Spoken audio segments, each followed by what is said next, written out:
November 1944. A bombed-out apartment building on Niepodleglossy Avenue in Warsaw.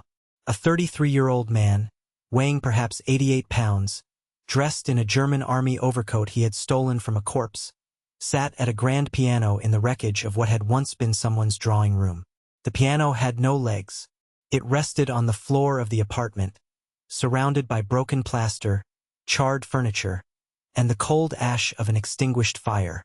Snow drifted in through a hole in the roof above. The man at the piano had not played in 5 years.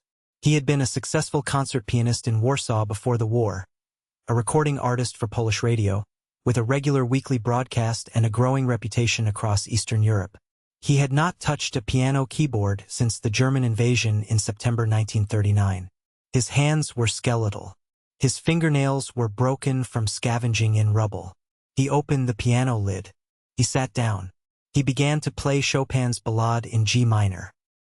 He did not know that a German army officer, alerted by the sound through the broken windows of the building, was at that moment climbing the stairs of the wreckage to find him.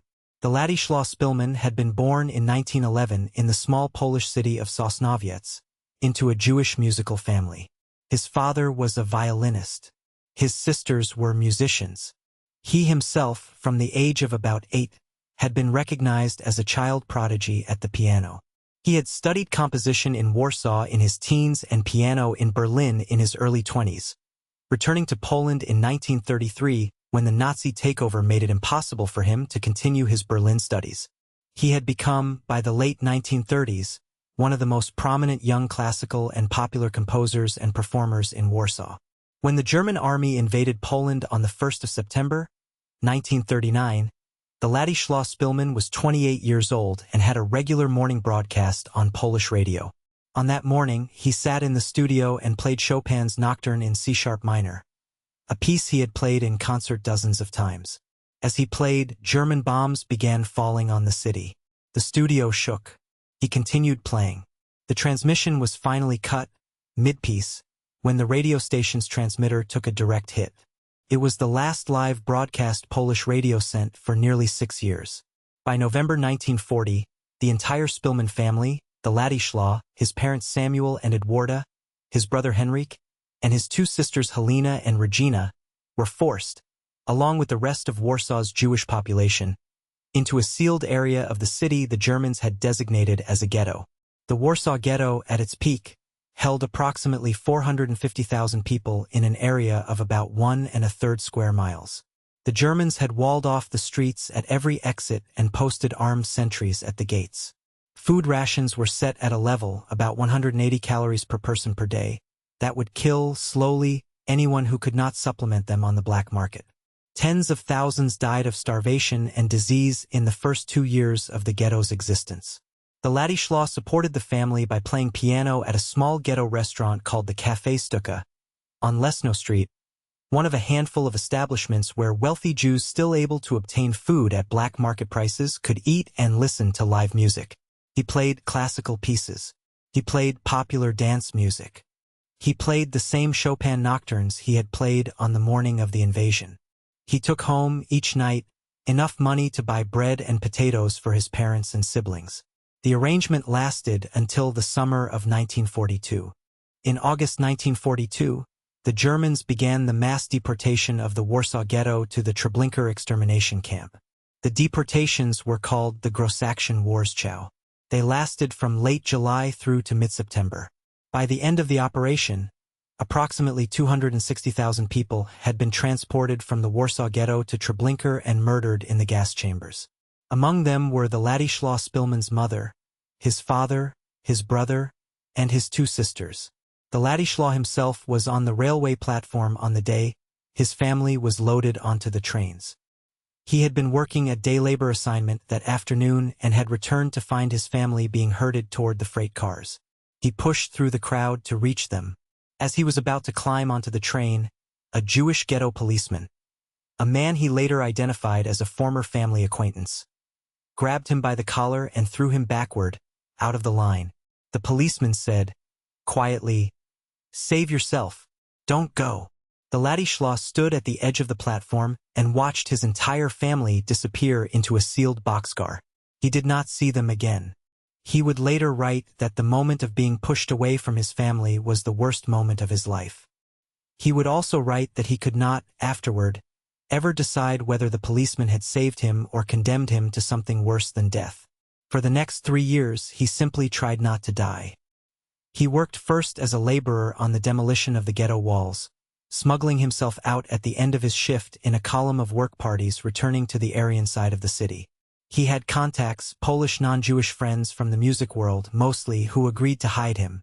He lived for periods in apartments across Warsaw, each time for a few weeks or months, moving on whenever the location became unsafe.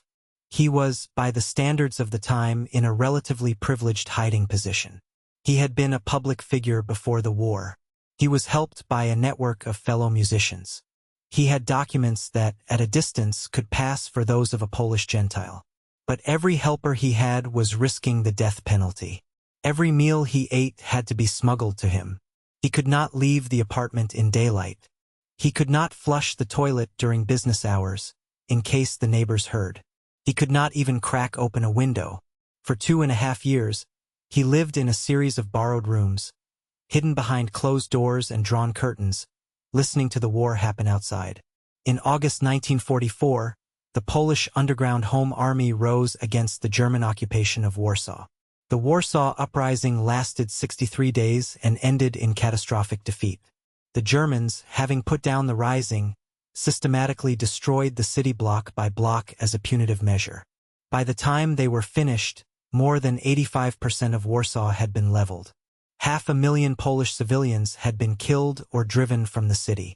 The Władysław's last hiding place, in the center of the city, was destroyed in the fighting.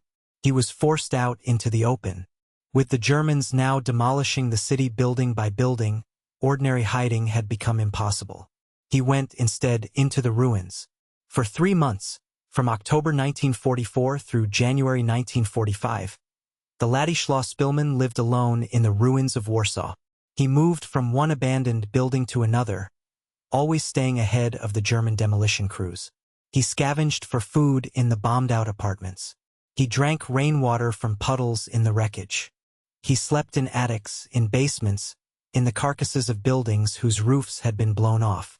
He saw, at one point, no other human being for over 6 weeks. In November 1944, he climbed into the attic of a 6-story building on Niepodleglasy Avenue. He found, on the 3rd floor, the wreckage of a drawing room with a grand piano. The piano had no legs. It had been blown off them by a nearby shell, but the keys and strings were intact. He sat down at the keyboard, in his stolen overcoat, with hands too weak to span an octave properly. He began to play. The sound carried through the broken windows. The German army officer who heard the sound was named Wilm Hosenfeld. Hosenfeld was 49 years old. Before the war, he had been a schoolteacher in a small town in Hesse, in central Germany. He was a devout Catholic. He had joined the Nazi Party in 1935 out of patriotic enthusiasm and had become rapidly disillusioned with what he saw the regime doing. He had served as a junior army officer in Poland since 1939. He had used his position, throughout the war, to quietly help Polish civilians wherever he could, saving several Polish Catholic priests from arrest, helping Jewish families escape, sheltering refugees in his quarters. His diary, which has survived, records his growing horror at the German occupation in clear, careful prose.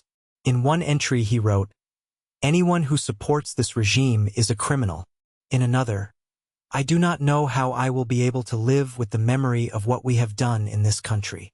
When he heard the piano music coming from the 3rd-floor apartment, he climbed the stairs. He found the Władysław in the wreckage in the German overcoat at the legless piano. He asked who he was.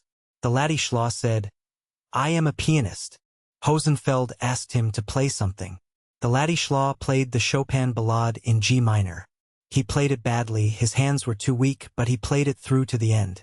When the piece was finished, Hosenfeld looked at him for a long time and asked, in German, what he had been doing in the ruins.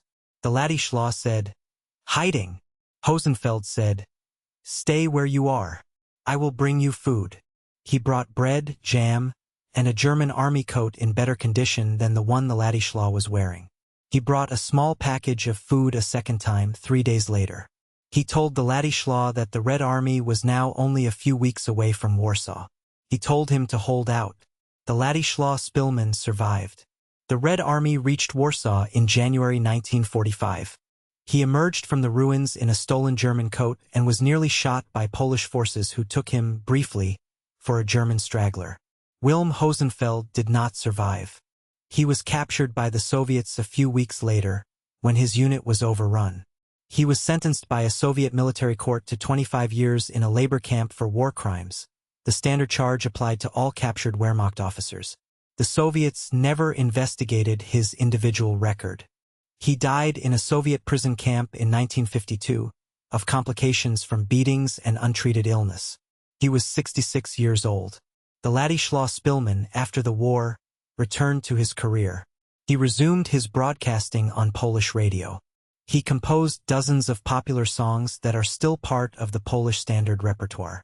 He toured internationally as a concert pianist.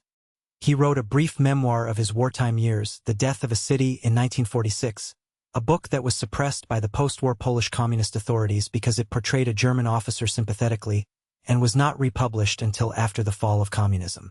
The republished edition, in 1998, became the basis for Roman Polanski's film The Pianist, which won 3 Academy Awards in 2003. The Władysław Szpilman spent the last years of his life trying to find what had happened to Wilm Hosenfeld. He learned of Hosenfeld's death in a Soviet camp only in the late 1940s, from former German prisoners returning from the East. He tried to have Hosenfeld's name added to the list of righteous among the nations at Yad Vashem in Jerusalem, the formal Israeli recognition of non-Jewish individuals who had saved Jewish lives during the Holocaust. The recognition was finally granted, posthumously, in 2008, 6 years after the Władysław Szpilman's own death and 56 years after Hosenfeld had died in the camp. The two of them, the Polish Jewish pianist and the German Catholic officer, had met for a total of perhaps 20 minutes during one evening in the ruins of a city that no longer existed. Their meeting changed both of their lives. It made one of them famous and left the other one buried in a Soviet labor camp. There is a piano today in the museum at Yad Vashem. It does not have legs. It rests on the floor of an exhibit room. Visitors sometimes ask if they may play it. They are told politely that they may not. These are the kinds of stories we owe each other to keep telling. Subscribe and we will keep finding them.